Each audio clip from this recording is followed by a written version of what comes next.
Do you think it is good कि जैसे आजकल जजमेंट्स ऑनलाइन रिकॉर्ड होती हैं, मतलब उसकी फिर वीडियोस बाहर आती हैं, इज इट गुड और is it not good?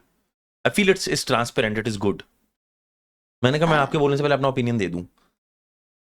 I think it's good. Like it's good. Like because people are getting more aware. Uh, and if it's done in a right manner, I think it's good for people to get more legally aware. उससे क्या होगा कि एक normal common man, एक layman को थोड़ा तो legal के बारे में या लॉ की नॉलेज होगी, जितना उन्हें इस बारे में समझ आएगी तो वो अननेसेसरी किसी गलत स्कैम या फेक केसेस में मतलब फंसने से बच जाएंगे. So I think it will just help them in some way. They will understand ki these judgments are there. You know, I heard this lawyer said like this. You know, अगर मुझे कोई arrest कर रहा है तो उस time ये जैसे DK बासु का जजमेंट है, उसमें 11 गाइडलाइंस हैं, तो वो सारी चीजें लोगों के दिमाग में आ जाती हैं कि हाँ ये है. मतलब in a way we are just all the lawyers who are creating awareness. It's just because कि पब्लिक एक तरह से अपने आप को सेव कर सके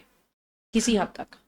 अगर जैसे दिस इज रैंडम क्वेश्चन, ठीक है, ये मेरा उठा कि अगर मैं लीगल कभी पढ़ता हूँ और मैं आपके अंडर इंटर्नशिप करता हूँ, what would be the first case जो आप मुझे कहेंगे कि निखिल ये पढ़, इससे तेरे को समझ आएगी कि क्या होता है? कुछ ऐसा है आपके पास? हम जस्ट रैंडमली पूछ रहा हूँ मैं चीज।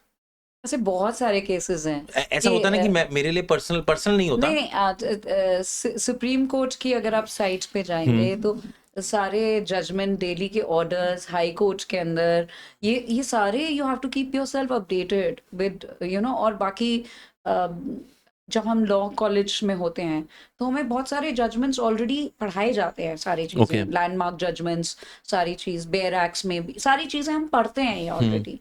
पर उस किस चीज को कहाँ इम्प्लाई करना, कैसे उसे यूज करना, ये एक लॉयर को प्रैक्टिस करते करते समझ में आता है.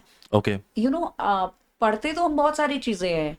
आप सुप्रीम कोर्ट की साइट खोलो, आपको सारे अमेंडमेंट्स, जजमेंट्स, ये वो सारी चीजें दिख जाएंगी, लेकिन उससे ये नहीं हो जाएगा कि आप बहुत बड़े लॉयर बन जाएंगे. आपको उसको प्रैक्टिकली एप्लीकेशन में आना चाहिए और वो धीरे धीरे आएगा. मैं अपनी भी बात नहीं, किसी को भी टाइम लगता है चीजें सीखने के अंदर. इट्स नॉट कि it's a one day thing.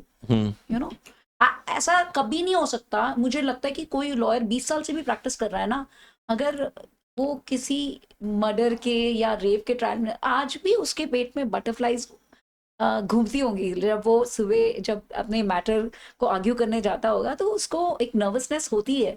ये because it's a human instinct. आज भी होता है, वो होता है. ऐसा नहीं होता कि दे आर ऑलवेज एकदम काम एंड रिलैक्स्ड. मतलब समटाइम्स या, बट बिकॉज केस किस स्टेज पे उसके पास आया है वो बहुत मैटर करता है.